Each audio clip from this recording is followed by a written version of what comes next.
Alright, if you guys want to follow, I didn't print any sheets or anything, but if you want to follow on your phones or whatever, you can. It's Gitin Ham Bit. I would use my karva. Alright, so the class is going to be about the story of Kamtza and Bar Kamtza, but we'll soon see that the story of Kamtza Bar Kamtza is just called that, and it's just a random title that the Habib gave to it. And the story opens up. It's meaning the story is brought as an answer to a question, right? But Bir Hanan, it just Gemara starts. It's talking about Gitin and Sikrikon and whatever. We're not going to go into all that stuff. Obviously, it has nothing to do with that, really. I mean, obviously, it has something to do with it. Amar Rabbi Hanan. Rabbi Hanan says, "My dichtib ashrei adam farhid tamid maksheli po yipol bera'a." Rabbi Hanan asks, what does the pasuk mean that says, "Ashrei adam farhid tamid umaksheli po yipol bera'a"? Ashrei adam means, well, Ashrei has many different ways to translate it. A lot of people have different opinions. Some say happy, some say praiseworthy, some say fortunate. It's secure, robust, whatever you want to do it. It's probably just a combination of all those. It's a very good word, I guess. Ashrei adam mefached tamid, right? Ashrei is somebody that is mefached tamid. Mefached, we're going to see through the story what that exactly means, but it generally means afraid, right? Umaksheli bo yipol bera'a, somebody that hardens his heart. Somebody that hardens his heart, it'll end up not good for him, right? It will be bad for him, right? So we have to understand what this pasuk means. Rabbi Hanan is asking, what does this pasuk mean? And he answers, how does he answer this pasuk? He says, "Kamtza bar Kamtza harov Yerushalayim, ater negola v'tar negolata harov tor malka, and ashaka de'risbak harov beta." Right? He says it's exemplified within three pasukim. Three stories. There are three stories that pretty much show us what this pasuk means and how we should relate to this pasuk and how we can learn from this pasuk. One is Kamtza and Bar Kamtza, which we're going to learn that story and I'm going to read it inside, and I'll tell the other two shortly so we can see how they connect. But the story of Kamtza and Bar Kamtza goes like this. What happened? Okay, so Hahu Gavra derachme Kamtza u'ba'ad bar Kamtza. There was this guy that had a friend whose name was Kamtza, right? And his enemy was named Bar Kamtza, right? So this guy tells his Avad Seudata Amar le'shameh zilaiti li Kamtza. So he was making a sebit, right? And he asked his servant, "Go, please invite Kamtza, my friend Kamtza, and go invite Kamtza." The servant messed up, went and invited Bar Kamtza, right? What happened? Ha'azal la'iti le Bar Kamtza. He brought Bar Kamtza. Now, Ata, Ashkeheda Avayativ. So Bar Kamtza comes and he sees they're already starting the meal, they're already there. Amar le, Michdiahu Gavra Ba'advavu, Gavrahu Mai Ba'itacha, right? So this guy that's making the setup, we don't know what his name is, right? This guy's making this party. He sees Kamtza there. He sees Bar Kamtza there when he really wanted Kamtza to be there. And he sees, "You're here? You're my enemy. What are you doing here? Get out of here." Right? Kumpuk, get out. Amar le, ho'il ve'ata yishavkan, ve'yavin alav demema de'achilna v'shatina. Right? He's like, okay, wait. Okay, I understand maybe it was a mix-up, whatever, but please, now that I'm here, let me stay. I'll pay for my food. You don't have to worry about it. I'm not going to be the thing. I'll just sit in the back. I'll pay for my food. Let me stay. Amar le la. No. Didn't say anything else. Just no. Amar le, yavin alav demema palga de'sudatech. He says, okay, fine. Let me pay for half the seudah, right? You won't let me stay if I just pay for my food? I'll pay for half the seudah. Just let me stay. Right? So this guy says, Amar leila, no. No question about it, no. That's it. Just a plain no. Amar le, yavin alav demei kula seudatech. Right, fine. So I'll give you the whole seudah. I'll pay for this entire sebit if you let me just stay. I'll pay for the whole thing. He says, Amar le, la. He says, no. Nakte be'yadeh. He picks him up with his hands. Right? And he picks him up and throws him out, physically. Throws him out of the party. Right? Amar, ho'il behavu yatve rabbanan velo mahube, shma mina kani haleu. So now this guy, Bar Kamtza, he's very, very, very, very embarrassed. He's very upset. Right? And he's been thrown out of this party.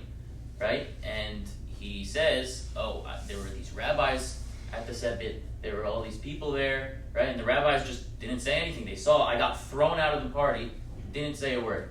Seems like they agree with whatever this guy did, right? They agree, and they're fine with what he did. So what am I going to do? He says, okay, let me go and just badmouth them to the Romans, to the kings. All right, so he goes. Seems like a very vengeful person. So he goes to the Caesar, right? And he says, the Jews have rebelled against you. Right? So he's mad about this party, he's mad about the rabbis at this party. So he goes to the Caesar and says, the Jews rebelled against you. So the Caesar, he's not an idiot, who said? I don't have, my intelligence doesn't tell me any of this, I don't have any sources for this. Why are you telling me that? I don't know if you're right. That's it.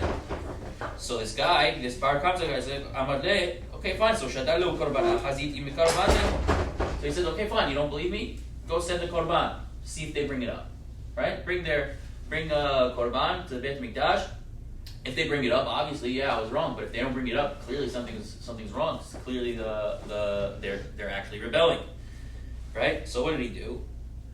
Azal Shadar Bede Aglatita, right? He sent a third-born calf, which it's in the Gemara many places where a third-born calf is like the best meat and whatever. So he sent the third-born calf. Right?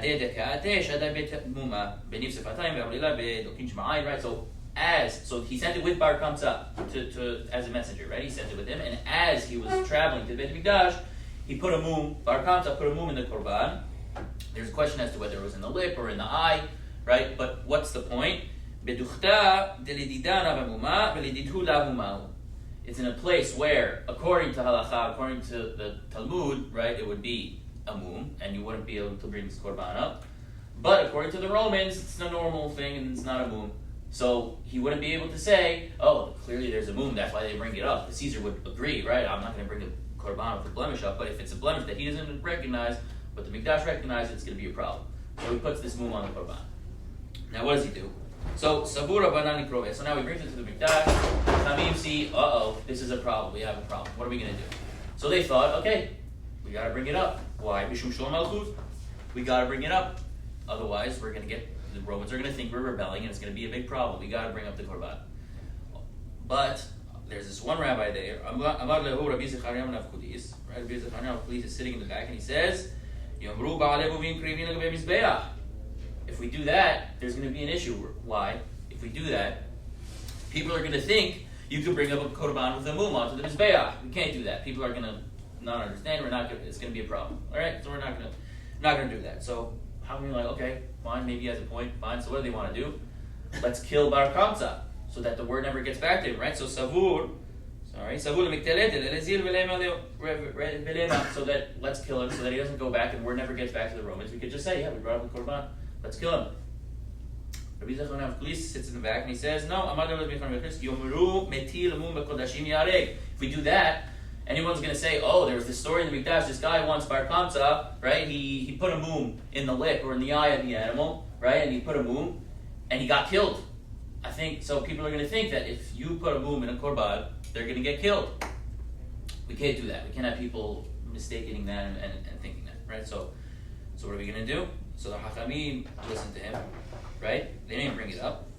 And all of a sudden, now, Rabbi Yochanan now comes in and says, right, remember, the whole story was a response to my Ashrei Adam Farhet Aminu Uksheli Bagra, right? He said these three stories. The title of the story is Kamtza Bar Kamtza, right? And now he pipes up in the middle of the story and he says, Rabbi Yochanan, an vetanuto shel Rabbi Zechariah ben Avkudis, harchiva et betenu, v'sarfa et echalenu, v'glitanu ve'artzen. Right? He says he interjects into the story, right? Breaks the fourth wall. He says the an vetanuto, which we're gonna have to describe. We have to translate what that is. An vetanuto shel Rabbi Zechariah ben Avkudis. This guy that was saying, no, we can't kill him. We can't bring him to the korban, right? That's what caused the destruction of our Beit Mikdash, the burning of our Beit Mikdash, and we left our land of Eretz Yisrael, right? So now let's try to, first of all, you can see here that the story is not necessarily really about Kamtza Bar Kamtza. Kamtza actually has absolutely nothing to do with the story. He's just the guy that didn't get invited to the party by mistake, right? Bar Kamtza is this guy, which it's probably not sinat chinam that this guy didn't like Bar Kamtza, because you could tell this guy is a pretty terrible person. He tried to get the Romans to kill all the Jews because he didn't get invited to a party and he got kicked out of a party. So I don't know exactly what this has to do with Sirat Chinam or whatever, but Rabbi Yochanan is telling us that this story, what does this story have to do with? This story has to do with Amvetanuto Rabbi Zechanan of police. Does anybody want to posit what they think? What do you think Amvetanuto Rabbi Zechanan of police? Do we know how it connects to the pasuk yet? Well, clearly this is the story. We have to understand how it connects to the pasuk ourselves, but it's probably going to come with what was the problem with Rabbi Zechanan of police? There has to be some way to see that Rabbi Zechanan of police wasn't mefahed tamid, and he was maksheh libo. He was maksheh libo, and he was yipol bera'ah, meaning he nafal bera'ah, right? Because that's what Rabbi Yochanan is pointing out. Anybody have an idea? What do you think Amvetanuto is? What do you think? Response. The way he handled and responded to the situation. Well, what was the problem with it? Everybody has to respond to a situation, right? But what in his response was the problem? What was his mistake in how he was looking at the situation, how he was thinking about the situation? Any ideas? Think of the word Amvetanuto. Maybe. No? Alright, I guess not. So, Amvetanuto, I think the best way to translate it, I mean, clearly it has some level of anava in the word, right? Which is generally translated as humbleness, which is usually a good thing, right? We speak about that Bnei Yisrael are what's called Amvetanuto shel Hillel. We talk about Hillel Hazaken. So clearly there are some aspects that make it good. But I think what it's speaking about here, I think the best translation would be naivety. The naivety of Rabbi Zechanan of Kulis to not be able to really read the situation without any earlier assumptions or stuff that he's hardening his heart to just completely forget about all the different repercussions. Which you might think that Asher Adam Farhei Tamid, he is Mefarhei Tamid. He's afraid that if we bring up the korban, people are going to think we could bring up a korban with a mum. He's afraid that if we kill this person, people are going to think you kill someone who puts up a mum and a korban, right? But what we see here is he's looking at a local level with these local issues that he's worried about without really understanding what is at stake. It's Shlom Malchut. The Hachamim were saying it's Shlom Malchut, that we might get destroyed. Our entire peace with the Romans is at stake here. And he was a bit naive in thinking that, no, we're going to have the Mikdash. The Mikdash, this is our entire reality. We have the Mikdash. It's been here for 400 years. I can't imagine the Beit Mikdash is going to be destroyed. What's the problem? Maybe people are going to think that you could bring a mum and a korban, right? You could bring a korban with a mum. He didn't have a second to think that maybe people won't even know what a mum is in a korban. Maybe we will have 1953 years since the Beit Mikdash, right? And we won't even have a Mikdash, won't even have a korban to even think of, right? So we have to, so with regards to the pasuk, well, actually I'm just going to say the other two stories to see how they relate to this. The other two stories, which the title was Tarnegolah and Tarnegolata, right? What happened was, we had these, there was a minhag in this place, where was it? I think it was Tor Malka, right? Yeah, Tor Malka. There was a minhag that they used to have, that whenever two people got married, they would bring in front of them in the wedding, they would bring a male and female chicken, and they would say, I hope that, like, they would bless them that everybody should be able to have children and be able to be parei v'raveh like these chickens and have a lot of children. So they had these chickens, and what happened one time, there was the Romans were like passing through the city or whatever, and the princess or whatever, she was sitting on the carriage, and she took these chickens, because she just commandeered that she wanted the chickens, she took the chickens. So these people in the city got very angry, and they went and fought the carriage or whatever that had the Romans, like attacked them, and then the Romans heard about this and destroyed the entire city. So here we can also see they lost sight of the bigger picture. They lost sight of what could happen if we do this. They were angry about their chickens, right? They were angry, feeling disrespected. They didn't think about what was going to happen with what they did, right? Also, the third story is very similar to the second one, is that they used to have a minhag that when people would get married, they would have a minhag that when someone was born, they would plant a tree for each person. And when they got married, a man and a woman got married, they would take the two trees that were planted when they were born and make a chuppah out of them, out of those two trees. Beautiful minhag.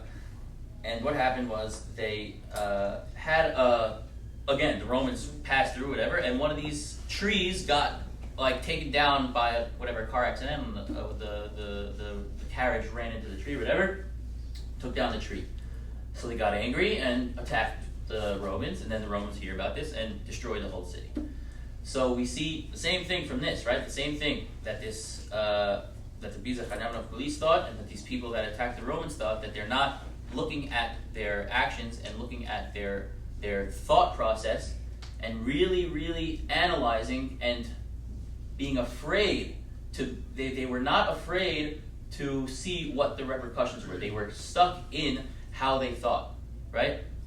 So what we have to, I think what we can learn from this for Tish'a BeAb, right? What we take from this pasuk about Tish'a BeAb, first of all, we can see that it's connected to the destruction. But what we can learn from this from Tish'a BeAb is we all need to look in ourselves. Each person, we have one day a year. It's not really just one day. There's many days where we can engage in this, but that's why we fast. We fast because the Hachamim, anytime they want us to think about something, to not forget something, they tell us not to eat. We don't eat before Kiddush, so you don't forget to say Kiddush. We don't eat before Sfirat HaOmer, so you don't forget to say Sfirat HaOmer. We don't eat before anything that we're supposed to remember, right? So we fast so that on the day we think, oh, I'm hungry. Why am I not eating lunch? Oh, I'm not eating lunch because of everything that's destroyed. Let me think about what I can take away from that. What am I going to improve in my life and think about in order to move forward, right? So with this pasuk of Ashrei Adam Farhei Tamid, we need to, each person individually, look into themselves and see what am I, not necessarily rationalizing, but what am I keeping in my thought process, what am I keeping in the way I think, the way I live, and I'm afraid to break out. I'm afraid to maybe think that maybe I'm wrong. I'm afraid to see what the repercussions or what the consequences of me thinking past this would be. Meaning, let's say I don't want to use an example because it'll bog it down. I want each person to really think for themselves. But what can I, meaning if I realize that I'm doing something that I can do better, that I can change the way I think about something, right? But I'm scared to think that because what comes with that, first of all, just on the simplest level, it comes change, and change is very hard to deal with. But on a higher level, it's hard to go through and feel that I'm wrong. It's a primal human thing that I don't want to be wrong. I don't want to. It's insecure, right? But we need to mefahed tamid. It's literally tamid. Anything that you do. You have working definitions, right? You live your life. You can't think every single second that maybe what I'm doing is wrong. You have to make decisions and actually act on them and live your life like a person that has values and a person that thinks through his life, whatever. But you need to think through and do and actually think about everything that you do. You need to not stick and say, I usually don't do this, let me not do this. You have to think about things, actually, but get the point. You have to think about things and not be afraid to break out of how you usually think. So it's not just thinking about things more. You have to change the way that you think, right? Because theoretically, with Rabbi Zechariah police, as we said, he was being careful. He was saying, oh wow, maybe people are going to think that you get killed for putting a mu'min in korban. But he has to change the way that he thinks. He can't think in the local terms of maybe that's going to happen. He has to think farther. Where am I, in the way that I think, where am I stuck? Where am I not really able to branch out, break out of the way that I think? How can I really improve myself and really judge myself or critique myself objectively, right? Where am I able to let go of previous assumptions, let go of how I might be afraid, meaning let go of my hardening my heart, right? How can I let go of the hardening of my heart to be able to actually open my mind, be mefahed, be wary that maybe I am not doing the right thing, and be able to then take that as a strength and be able to actually build upon that and build upon myself and be able to really, really grow in every single way, because then you're not overlooking anything and you can really